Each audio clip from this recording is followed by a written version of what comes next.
Hello everyone, this is Virendra Kumar Tiwari. आज हम लोग चैप्टर नंबर 3 का पार्ट 2 में अकाउंटिंग प्रिंसिपल्स के बारे में पढ़ेंगे। पिछले लेक्चर में मैंने आपको बताया था बेसिक जो हमारे कॉन्सेप्ट थे अकाउंटिंग के, उसके बारे में। हमारे 3 कॉन्सेप्ट थे। उसमें क्या था, पहला था हमारा going concern assumption, second was consistency assumption and third was accrual based assumption. Going concern का मतलब क्या होता है, बिजनेस हमारा चलता रहे, कभी बंद ना हो इन फ्यूचर, इसका मतलब था गोइंग कंसर्न अजम्पशन। इसके बारे में ऐसा कुछ था। Second was consistency assumption. Consistency में क्या था कि एक बार जो हमने मेथड जो भी एक तरीके से प्रैक्टिस उठा लिया, उसको हम आगे यूज करते रहेंगे और उसके साथ ही मतलब तरीके से उसको चेंज करने की कोई इंटेंशन नहीं होती है हमारी। तो ये क्या है, कंसिस्टेंसी, कंसिस्टेंट हो जाते हैं हम किसी भी प्रैक्टिस को लेकर, मेथड को लेकर। Third was accrual based assumption. मान लो कोई ट्रांजेक्शन हुई थी हमारी उस केस में, तो वो कॉन्सेप्ट हमें समझाता है कि जो ट्रांजेक्शन जिस डेट पे हुई है, भले उसका पैसा बाद में मिले, उसको हम उसी दिन रिकॉर्ड करेंगे। क्यों करेंगे? क्योंकि हम हमेशा कैश, क्या कहते हैं, कैश बेसिस नहीं लेते, अक्रूल बेसिस लेते हैं, जिसमें कैश भी और क्रेडिट दोनों ट्रांजेक्शन्स की वैल्यूज होती है। कैश और क्रेडिट अक्रूल के बारे में हम आगे चैप्टर हमारा है जिसके बारे में डिफरेंशिएशन मैंने बनाया है आपके बारे में, उसके बारे में पढ़ेंगे हम। उसमें जो अक्रूल बेसिस अजम्पशन और कैश बेसिस ट्रांजेक्शन्स और अजम्पशन के बारे में डिफाइन करेगा कि क्या है बेसिकली वो। ठीक है, तो ये कुछ हमारे बेसिक्स कॉन्सेप्ट से 3 जो मैंने आपको पिछले लेक्चर में डिस्कस किया है। इसमें हम क्या करने वाले हैं, अकाउंटिंग प्रिंसिपल्स के बारे में पढ़ेंगे। पहला जो हमारा अकाउंटिंग प्रिंसिपल्स है वो है business entity principle. Business entity principle क्या होता है बेसिकली? बिजनेस एंटिटी प्रिंसिपल का मतलब होता है कि एक बिजनेस है और एक ओनर है। अगर ओनर और बिजनेस है और ओनर ने 10 से 20 लाख रुपए अगर इन्वेस्ट किया है बिजनेस में, तो इसका मतलब है कि ये जो ओनर है और ये बिजनेस की लायबिलिटी बनती है कि वो ओनर को पे बैक करे। जो भी अमाउंट इन्वेस्ट किया गया है बिजनेस में, वो ओनर की लायबिलिटी बनती है कि वो उसे पे बैक करे। और ये लायबिलिटी एक तरीके से अगर हम बिजनेस के प्रोस्पेक्टिव से देखा जाए तो ये एक तरीके से डिफरेंशिएट करती है उनके एंटिटी में कि बिजनेस अलग है और ओनर अलग है। अगर मान लो मैंने किसी से पैसे लिए, और मुझे उसको वापस देना है, इसका मतलब क्या है कि मैं और वो एक नहीं है, डिफरेंट है, हमारी एंटिटी डिफरेंट है। ठीक है, तो यही सेम इस जगह पर भी हो रहा है। बिजनेस और ओनर है, ओनर ने अगर इन्वेस्ट किया और इसकी लायबिलिटी है बिजनेस की अगर पे करने का, तो इसका मतलब यह है कि वो दोनों एक तरीके से डिफरेंट है, डिफरेंशिएट कर रहे हैं एक दूसरे से, और उनकी एक एंटिटी डिफरेंट एंटिटी है दोनों की। ठीक है, तो मान लो ये बिजनेस है और ये ओनर है। अगर कोई भी लायबिलिटी होती है, अगर कोई भी मतलब एक तरीके से 10 लाख रुपए मान लो इन्वेस्टमेंट हो गया, बिजनेस में इन्वेस्टमेंट हो गया, ठीक है, बिजनेस में इन्वेस्टमेंट किया किसने? ओनर ने किया, तो ये क्या है, लायबिलिटी हो गई। अगर कोई लायबिलिटी होती है तो ये क्या करता है, डिफरेंशिएट करता है ओनर को और बिजनेस को एक तरीके से डिफरेंट एंटिटी प्रिंसिपल्स के अकॉर्डिंग। यहाँ पर हमारा एक प्रिंसिपल डिफाइन होता है, बिजनेस एंटिटी प्रिंसिपल। इसको जानते हैं क्या है, एक तरीके से सेपरेट और डिस्टिंक्ट होता है। क्या होता है? Separate and distinct. Business is considered to be separate and distinct from is owner से डिस्टिंक्ट होता है, ठीक है, सेपरेट होता है। Next is money measurement. आपको मैंने chapter number 1 introduction to accounting में पढ़ाया था, जो हमारा एक तरीके से फीचर्स था, कैरेक्टरिस्टिक्स था, और स्टेप्स जो मैंने आपको पढ़ाए थे उसमें एक स्टेप था मेजरमेंट करके। वो जो मेजर करते हैं किसी फॉर्म में करते हैं, मनी टर्म में करते हैं। जो भी ट्रांजेक्शन हम मेजर करते हैं, ट्रांजेक्शन या इवेंट मेजर करते हैं मनी के टर्म में, वही हम क्या करते हैं, रिकॉर्ड करते हैं। कहाँ पर? अपनी बुक्स ऑफ अकाउंट में। यही एक बेसिक सा कॉन्सेप्ट सिखाता है हमारा कौन? Money measurement principle. ठीक है, the all transaction and events that can be expressed in terms of money are recorded कहाँ पर? In the books of accounts. ठीक है, बुक्स ऑफ अकाउंट्स में रिकॉर्ड करने के लिए। ठीक है, third is accounting period. Accounting period क्या बताता है हमारा? अकाउंटिंग पीरियड बोलता है कि लाइफ ऑफ द बिजनेस। अब लाइफ मान लो एक साल, एक छोटा सा एग्जांपल लेते हैं। मैंने बिजनेस स्टार्ट किया 1 अप्रैल 2016 को। ठीक है, स्टार्ट किया 1 अप्रैल 2016 को, और ये खत्म हो रहा है मेरा बिजनेस 2018 में। ठीक है, कब खत्म हो रहा है? 2018 में। बिजनेस मैंने एक तरीके से 2016 में स्टार्ट किया, 2018 में मान लो मेरा बिजनेस नहीं चल रहा, बंद हो जा रहा है, या मान लो ये लाइफ ऑफ द बिजनेस है। ठीक है, 2016 को स्टार्ट किया, 2018 को खत्म हो जा रहा है, मेरा बिजनेस बंद हो जा रहा है, मैं बिजनेस बंद कर रहा हूँ। भाई मेरी बिजनेस मतलब इतनी ग्रोथ नहीं हो रही, मैं बंद कर रहा हूँ। एक तरीके से अगर कॉन्सेप्ट के अकॉर्डिंग देखा जाए गोइंग कंसर्न, तो बिजनेस हम कभी बंद नहीं करते, लेकिन बंद कब करते हैं? जब उसमें ग्रोथ नहीं हो रही होती है या फिर हम इंसॉल्वेंट हो जाते हैं। ठीक है, अब मान लो ये लाइफ है बिजनेस की। कब स्टार्ट हुआ था बिजनेस हमारा? 2016 1 अप्रैल को। खत्म कब हो गया? 31 मार्च 2018 को। ठीक है, अब ये जो है, अब ये हमारा प्रिंसिपल बोलता है कि जो ये जो पीरियड है, हम कभी भी बिजनेस का जो प्रॉफिट और लॉस निकालते हैं वो at the end of life नहीं निकालते। कब नहीं निकालते? At the end of life नहीं निकालते। कब निकालते हैं? उसको हमने एक छोटे छोटे पार्ट्स में डिवाइड कर दिया है। लेट्स से 2016 है, इसके बीच में एक साल आएगा 2017 का, 31 मार्च 2017 और 1 अप्रैल 2017। तो 1 अप्रैल 2016 से लेकर 31 मार्च 2017 तक हमारा क्या होगा? एक फाइनेंशियल ईयर होगा, एक फाइनेंशियल ईयर होगा। और 1 अप्रैल 2017 से लेकर 31 मार्च 2018 तक एक हमारा फाइनेंशियल ईयर यहाँ होगा। तो ये हमने क्या किया, पीरियड को एक पीरियड बना लिया, जो हमारी लाइफ ऑफ द बिजनेस था उसको हमने डिवाइड कर लिया हर एक फाइनेंशियल ईयर को पीरियड में। अब हर फाइनेंशियल ईयर के एंड में हम क्या करेंगे? अपना प्रॉफिट और लॉस देखेंगे। क्यों?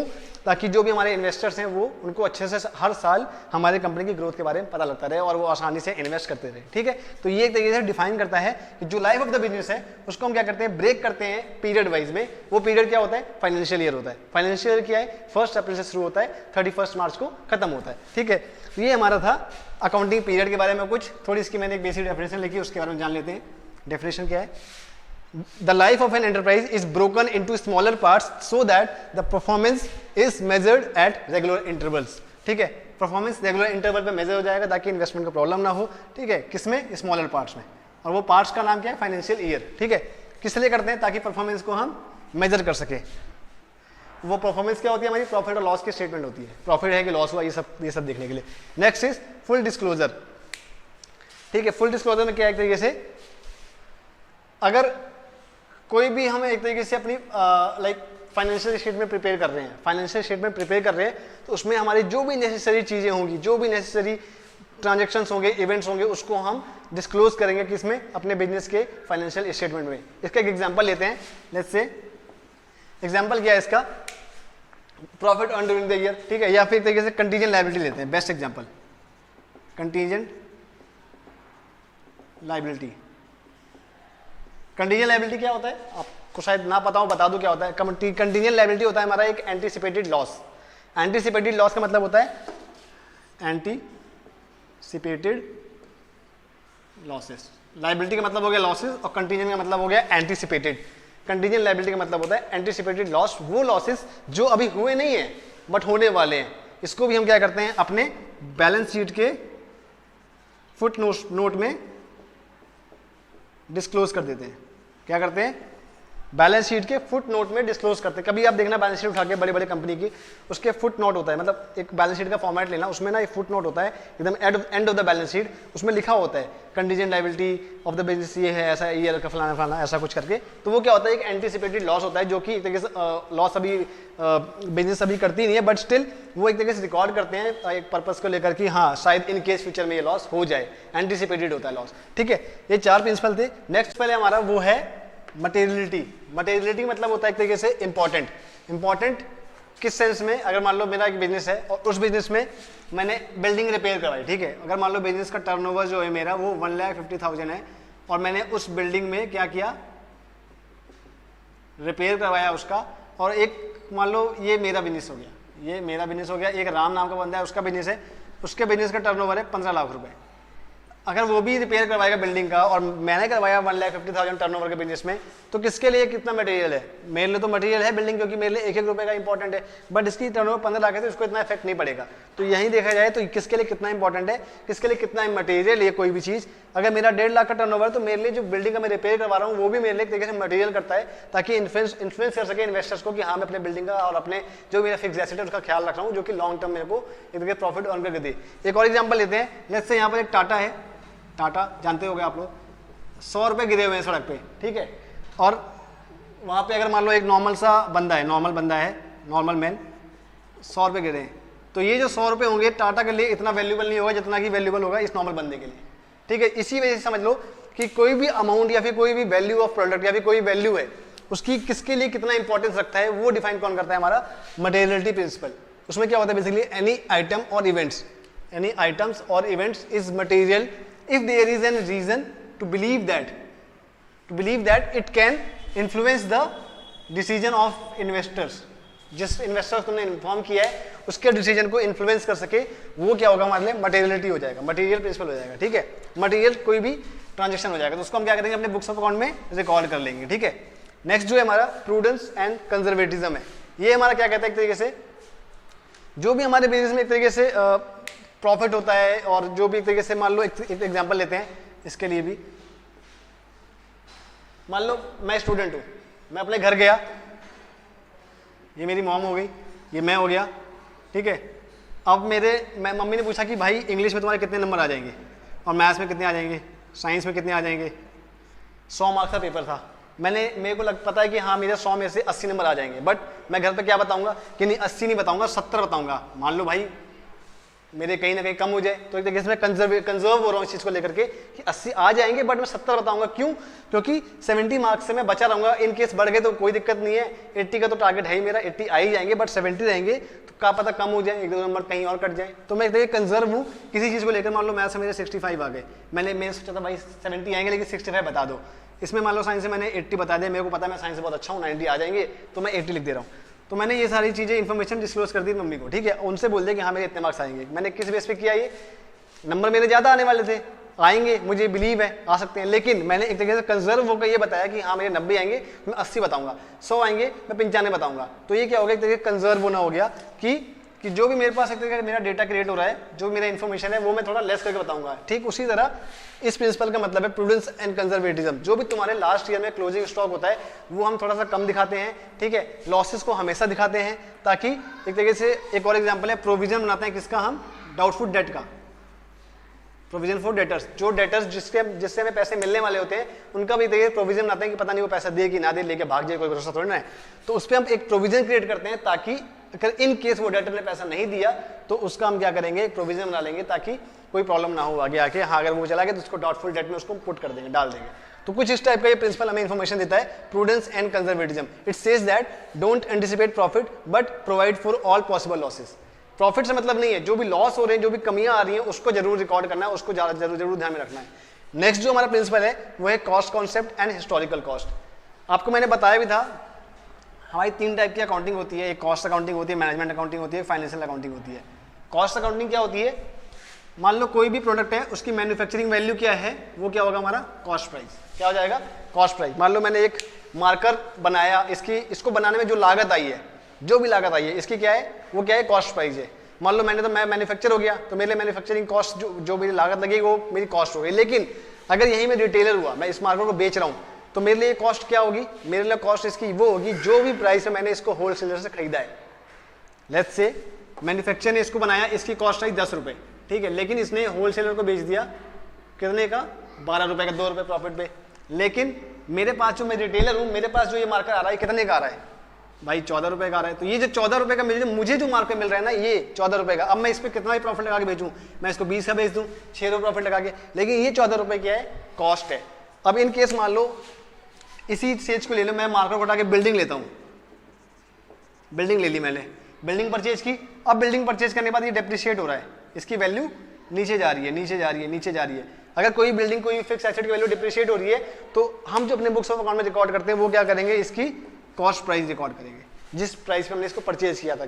इस प्राइस पे नहीं कि मार्केट वैल्यू क्या है। मार्केट वैल्यू क्या होता है कि 20 रुपये का हम बेच रहे हैं, मार्केट में जो ये हम 20 रुपये कैसे सेट करते हैं, जाकि हम अपने जो भी मार्केट में कॉम्पिटिटर्स हैं देखते हैं कि हाँ ये मार्केट मैंने 14 खरीदा है, वो भी 14 खरीद के ला रहा है, लेकिन 14 रुपीज़ का खरीदने के बाद वो 20 का बेच रहा है, वो बेच रहा है तो मैं भी 20 का बेचूंगा। तो सेम एक मार्केट में मोनोपोली क्रिएट करनी होती है। तो उसकी बेस पे क्या होता है कि एक मार्केट प्राइस सेट होता है, तो मार्केट प्राइस जो भी हो उससे हमें मतलब नहीं होता, उसको हम रिकॉर्ड नहीं करते। किसको रिकॉर्ड करते हैं, कॉस्ट प्राइस, जितने में अपने उस प्रोडक्ट को खरीदा है। तो ये क्या बताता है हमारा कॉस्ट प्राइस और हिस्टोरिकल कॉस्ट, जो पुराना कॉस्ट हमने जिस पे प्रोडक्ट को परचेज किया था उस प्राइस को हम क्या करते हैं अपने बुक्स ऑफ अकाउंट में रिकॉर्ड करते हैं। ये प्रिंसिपल हमें यही सिखाता है। फोर्थ जो प्रिंसिपल है हमारा मैचिंग कॉन्सेप्ट। आपको थोड़ा समझ में आ रहा होगा मैचिंग कॉन्सेप्ट क्या है, थोड़ा सा नाम से ही इसके तरीके से आप समझ रहे होंगे। मैचिंग कॉन्सेप्ट क्या है, बेसिकली जो भी आप खर्चा कर रहे हो और जो आप रेवेन्यू अर्न कर रहे हो वो मैच होनी चाहिए with in the financial year. ठीक है, लेट्स से ये फाइनेंशियल ईयर है, 1 अप्रैल को शुरू होता है 2017 में और 31 मार्च को 2018 को खत्म हो जाता है फाइनेंशियल। ठीक है, हमें पता है कि 1 से शुरू होता है, 31 मार्च को खत्म हो गया, इस पीरियड में ये खत्म हो गया। अब जो मैंने इसमें क्या किया, एक बिल्डिंग है मेरे पास, ठीक है, अब ये डेप्रिशिएट हो रही है, क्या हो रही है, डेप्रिशिएट हो रही है। अगर ये बिल्डिंग डेप्रिशिएट हो रही है मतलब इसकी वैल्यू में गिरावट आ रही है, डेप्रिसिएशन हो रहा है, तो ये क्या हमारे लिए, मेरे लिए एक एक्सपेंस है। एक्सपेंस कब का है, ये इस पीरियड का, जिस पीरियड में ये मैंने इसका एक अकाउंटिंग रिकॉर्ड मेंटेन कर रहा हूँ। तो ये जो डेप्रिसिएशन हो रहा है बिल्डिंग के अंदर, ये एक्सपेंस हो गया। और इस मान लो बिल्डिंग को छोड़, बिल्डिंग है, बिल्डिंग में आप रह रहे हो, सब कुछ करो, या फिर मशीनरी ले लो, ठीक है, ज़्यादा अच्छे समझ में आएगा आप लोगों को। मशीनरी से आप क्या करते हो, प्रोडक्शन करते हो, उस मशीनरी पे भी हम डेप्रिसिएशन लगाते हैं, वो क्या हमारे लिए एक्सपेंसिस हो गया। अब मशीनरी है, डेप्रिसिएशन हो रहा है, एक्सपेंसिस हो रहा है, तो उस मशीनरी से आप कितनी ज़्यादा मैन्युफैक्चरिंग कर रहे हो, कितनी ज़्यादा मैन्युफैक्चरिंग करके रेवेन्यू अर्न कर रहे हो, क्या कर रहे हो, रेवेन्यू अर्न कर रहे हो। ये क्या होना चाहिए, इक्वल होना चाहिए किससे, डेप्रिसिएशन से और एक्सपेंसिस से। जो भी एक्सपेंसिस आपके पर्टिकुलर फाइनेंशियल ईयर में हो रहे हैं, वो एक्सपेंसिस रेवेन्यू के इक्वल होना चाहिए। तो वो क्या होगा, एक तरीके से मैचिंग कॉन्सेप्ट होता है, ठीक है, क्या होता है, matching concept. Expenses of a particular accounting period should be matched against related revenue to determine profit, ठीक है। प्रिंसिपल है हमारा ड्यूल एस्पेक्ट प्रिंसिपल है, ठीक है। ड्यूल एस्पेक्ट प्रिंसिपल से क्या होता है, आपकी बुक पे फ्रंट पे लिखा हुआ है डबल एंट्री सिस्टम। इसका मतलब क्या है, इसका मतलब यही है ड्यूल एस्पेक्ट प्रिंसिपल। आप कोई भी ट्रांजेक्शन करते हैं, कुछ भी परचेज करते हो, कुछ भी सेल करते हो, उसमें दो चीज़ें होती है। पहला क्या होता है, डेबिट क्रेडिट। आपने अगर ये मार्कर खरीदा तो आपको क्या मिल रहा है, मार्कर। लेकिन जो आप मार्कर खरीद रहे हो, तो जिससे आप खरीद रहे हो उसको आप क्या करोगे, पेमेंट करोगे। तो आपके पास से पैसे जा रहे हैं, लेकिन आपका मार्कर आ रहा है। दो चीज़ें हो रही है, एक आपसे कुछ जा रहा है और आपके पास कुछ आ रहा है। तो क्या हो रही है यहाँ पर, दो चीज़ें, डेबिट और क्रेडिट। तो यही क्या हमारा ड्यूल एस्पेक्ट प्रिंसिपल है। Dual aspect principle basically define करता है जो भी हम ट्रांजेक्शन करते हैं वो किस फॉर्म में करते हैं, डेबिट और क्रेडिट के बेसिस पे, ठीक है। इसमें हमारा, इसके बारे में मैं आगे चैप्टर पढ़ेंगे अकाउंटिंग इक्वेशन के बारे में। इसमें हम क्या मेजर करते हैं, बेसिकली एसेट निकालते हैं। क्या निकालते हैं, एसेट की वैल्यू निकालते हैं, जो कि कैपिटल प्लस लायबिलिटी होती है। क्या होती है, कैपिटल प्लस लायबिलिटी। कैपिटल क्या होता है, ओनर्स इक्विटी होती है, बट लायबिलिटी क्या होती है, आउटसाइडर्स इक्विटी होती है। आउटसाइडर इक्विटी मतलब लायबिलिटी, मतलब जो बाहर से हमने पैसे बोरो किए हैं और जो एक तरीके से इन्वेस्टर्स हैं हमारे, वो क्या है, आउटसाइडर्स इक्विटी हमारे लिए, और लायबिलिटी है बेसिकली, हमें उनको पे बैक करना होता है। ओनर्स इक्विटी क्या एक तरीके से कैपिटल जो हमने इन्वेस्ट किया, कहीं ना कहीं ये भी बिजनेस के एक तरीके से एक लायबिलिटी होती है, बट ओनर्स इक्विटी होती है बेसिकली, जो कि एक तरीके से कंपनी के ओनर ने इन्वेस्ट किया है कंपनी में। तो इन दोनों का जो सम होता है, इन दोनों का जो एक तरीके से एक सम करते हैं हम, तो वो जो हमारी वैल्यू निकलती है वो होती है एसेट। तो ये एक कॉन्स्टेंट होता है, asset equals to capital plus liability, ठीक है। तो इसके बाद हम आगे चैप्टर पढ़ेंगे, चैप्टर नंबर 5 में अकाउंटिंग इक्वेशन के बारे में। बट ये हमारा ड्यूल एस्पेक्ट्स क्या डिफाइन करता है, डबल एंट्री सिस्टम को। किसको, डबल एंट्री सिस्टम। कोई भी अगर ट्रांजेक्शन हो रही है उसमें दो चीजें होती हैं, क्या होती है, डबल डेबिट और क्रेडिट। तो ये क्या डिफाइन कर रहा है, dual aspects principle. Every transaction entered into firm has two aspect, that is debit and credit. Next जो प्रिंसिपल है हमारा रेवेन्यू रिकग्निशन कॉन्सेप्ट है, ठीक है। रेवेन्यू रिकग्निशन कॉन्सेप्ट में क्या होता है, बेसिकली हमारा लाइक ये एक तरीके से हमारा जो भी है अक्रूल बेसिस पे चलता है। जो रेवेन्यू रिकग्निशन कॉन्सेप्ट है ये किस पे चलता है, अक्रूल बेसिस पे चलता है। आपको मैंने कॉन्सेप्ट पढ़ाए थे, उसमें मैंने बताया था अक्रूल बेसिस क्या होता है। अक्रूल का मतलब होता है a transaction is recorded when it takes place, not when the settlement takes place. इसका मतलब क्या है, ट्रांजेक्शन जो भी हमारी हो रही है, लाइक 23 मार्च को हुई, ठीक है, 23 मार्च 2017 को हमारी ट्रांजेक्शन हो गई, और पेमेंट जो मिल रही है हमारी, पेमेंट कब मिल रही है, उस ट्रांजेक्शन की कब मिल रही है, मान लो 23 मार्च को पेमेंट ट्रांजेक्शन हुई है, और पेमेंट मिल रही है हमें जाके 10 अप्रैल 10 अप्रैल 2017। ये क्या है, एक तरीके से हमारी ट्रांजेक्शन है। ट्रांजेक्शन हमने कब कर दी, 23 मार्च 2017 को माल भेज दिया हमने, गुड्स भेज दिया, उसको सेल कर दिया, बट उस बंदे ने बोला भाई पेमेंट मैं आपको कब करूँगा, 10 अप्रैल 2017 को करूँगा। अब हम उसको कब रिकॉर्ड करेंगे बुक्स ऑफ अकाउंट में, कब करेंगे, जिस दिन हम ट्रांजेक्शन करेंगे, पेमेंट आ रही है नहीं आ रही, उस वो एक तरीके से इमटेरियल होता है हमारे लिए बिजनेस के लिए, बट ट्रांजेक्शन हो गया वो मटेरियल बहुत ज़्यादा मटेरियल करता है, क्योंकि हमें उसे उसी दिन रिकॉर्ड करना होता है अपनी बुक्स ऑफ अकाउंट में, किसके बेसिस पे, अक्रूल बेसिस पे, और उसी को हम क्या कहते हैं, रेवेन्यू रिकग्निशन कॉन्सेप्ट। इसके बारे में पढ़ते हैं क्या है, revenue is recognise in the period in which it is earned irregular of the fact whether the payment is received or not, ठीक है। पेमेंट रिसीव हुई है नहीं रिसीव हुई है उससे मतलब नहीं है, वो क्या हमारे लिए एक इमटेरियल पोर्शन हो जाता है बिजनेस के पर्सपेक्टिव से, बट स्टिल जो हमारा एक तरीके से जो भी ट्रांजेक्शन हमारी हो रही है, जिस पीरियड में हो रही है, जिस दिन हो रही है, उसको हम सेम डे सेम पीरियड में ही रिकॉर्ड कर लेंगे। तो ये क्या हमारा रेवेन्यू रिकग्निशन कॉन्सेप्ट है। लास्ट और थर्ड जो हमारा इस पूरे पर्टिकुलर अकाउंटिंग प्रिंसिपल का जो प्रिंसिपल है वो है verifiable objective rules based principle. इसमें क्या होता है बेसिकली, आप लोग को ज़्यादा समझना बहुत ज़रूरी है, क्योंकि आजकल बहुत ज़्यादा मैनिपुलेशन करते हैं लोग अकाउंट में कि अगर मैंने बस जीएसटी नंबर ले लिया और बस हो गया मेरा काम और कुछ नहीं करना। बट स्टिल उनको क्या करना पड़ता है, इनवॉइस जैसे चीज़ें जो होती हैं, आपकी बिल्स वगैरह होते हैं, उनको मेंटेन करना पड़ता है एज अ रिकॉर्ड बेसिस पे, एज अ एविडेंस बेसिस पे, जो कि कोर्ट एविडेंस के बेसिस पे मांगता है। अगर आप कभी भी कोई भी आप अपने अकाउंटिंग मेंटेन करते हो, अकाउंटिंग करते हो, तो जो भी ट्रांजेक्शन्स हुई हैं उस हर ट्रांजेक्शन की कोई ना कोई इनवॉइसेस और बिल्स होते हैं। वो इनवॉइसेस और बिल्स गवर्नमेंट आपसे या फिर क्या कहते हैं अकाउंटिंग के बेसिस जब आपकी एक तरह ऑडिट होती है उसमें कभी भी आपसे वो इनवॉइस और बिल मांगे जा सकते हैं। तो ये बहुत इंपॉर्टेंट है कि आप अपने सारे इनवॉइसेस बिल्स को मेंटेन करें, ठीक है। यही हमें ये प्रिंसिपल सिखाता है। वेरीफाई हो सकता है कभी भी ये वेरीफाई कर सकता है कि आपके पास सारे इनवॉइसेस हैं या नहीं। वो क्या करता है, एक तरीके से रूल क्रिएट करता है हमारा कौन, एक तरीके से लॉ हमारा बोलता है कि जो भी ट्रांजेक्शन्स हुए हैं, जो भी हमारे कैश मेमो के सारे जो रिसिप्ट्स हैं या फिर इनवॉइसेस हैं, उनको हमें क्या करना है, एक फाइल में अटैच करके बाकायदा उसको सही से सेफ रखना है। ये हमारा बताता है। इसके बारे में पढ़ ले, थोड़ा सा डेफिनेशन लिखा है मैंने। Accounting should be free from personal basis, मतलब अपने बेसिस पे नहीं करनी है अकाउंटिंग। हाँ भैया हमारे मन में आया तो हमने क्या कहते हैं इसका बिल बना के रखा है, नहीं मन में आया तो चलो छोड़ो क्या करना देख लेंगे, ऐसा नहीं। Free from personal basis, personal basis को इग्नोर करके अकाउंटिंग करनी होती है, ये बहुत जरूरी चीज़ है। मैनिपुलेशन बिल्कुल नहीं करनी है, ठीक है। All accounting transaction should be supported and evidenced by document. Document मतलब क्या है, डॉक्यूमेंट मतलब यही सारे इनवॉइसेस और तुम्हारे कैश मेमोज होते हैं, ठीक है। ये डॉक्यूमेंट हो गया तुम्हारा जो सपोर्ट करता है एविडेंस बेस पे। जैसे आप कभी भी प्रूव करते हो अपने आप को ऑडिट के टाइम पे कि हाँ मेरे पास सारे डॉक्यूमेंटेशन अब पड़े हुए हैं और I can show every documents at any time, no problem at all. तो ये सारी चीज़ें क्या बताता है, हमारे वेरीफाई करता है सारे हमारे ट्रांजेक्शन्स को और अकाउंटिंग कॉन्सेप्ट्स को, ठीक है। ये कुछ सारे हमारे अकाउंटिंग प्रिंसिपल्स हैं। मैंने इसके बेसिक से डेफिनेशन आप लोगों को लिख दिए हैं, आप पीछे वीडियो में जाके स्किप करके एक सारे जो बेसिक से डेफिनेशन है इसको आप लिख सकते हैं शॉर्ट फॉर्म में। इससे आप बेसिकली इसके कॉन्सेप्ट को और इसके मतलब को समझोगे आसानी से। आई होप आपको ये वीडियो समझ में आया होगा, कॉन्सेप्ट समझ में आया होगा और प्रिंसिपल भी समझ में आए होंगे। Thank you so much for watching the video and मिलते हैं अगली वीडियो में। तब तक stay tuned, stay safe and thank you so much, bye.